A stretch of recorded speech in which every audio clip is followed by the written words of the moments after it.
చిత్తూరు జిల్లాలోని పుత్తూరు సబ్ కోర్టుకు వచ్చిన బాంబు బెదిరింపు కేవలం ఒక వదంతు మాత్రమేనని అధికారులు నిర్ధారించారు.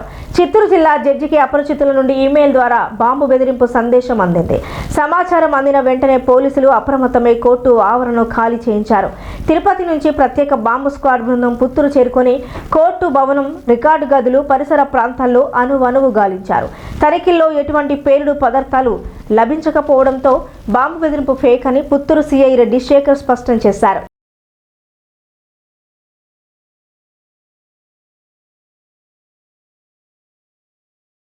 గారికి మన బాంబు బెదిరింపు మెయిల్ వచ్చిన సందర్భంగా మన చిత్తూరు డిస్ట్రిక్ట్ జడ్జి గారు మన పుత్తూరు జడ్జి సార్ని, మన హానరబుల్ జడ్జి గారిని, సబ్ జడ్జి గారికి మెసేజ్ ఇవ్వడం జరిగింది.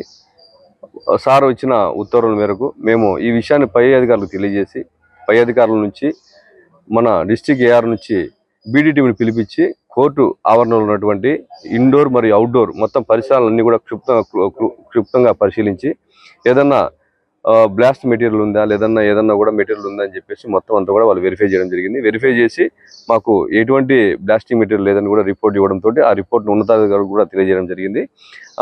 అదే రకంగా దీని మీద ఫర్దర్గా వచ్చేసి మన సుపీరియర్ ఆఫీసర్స్ వాళ్ళ యొక్క ఇన్స్ట్రక్షన్స్ మేరకు ఫర్దర్గా ప్రొసీడ్ అవుతామని చెప్పి తెలియజేయడం అయింది.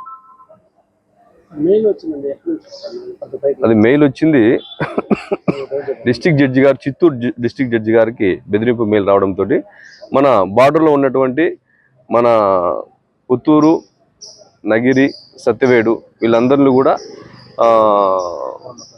మొత్తం అప్రమత్తం కమ్మని చెప్పేసి మన చిత్తూరు డిస్ట్రిక్ట్ జడ్జి సార్ దగ్గర నుంచి వీళ్ళ సార్ వాళ్ళకి మెసేజ్ రావడం జరిగింది.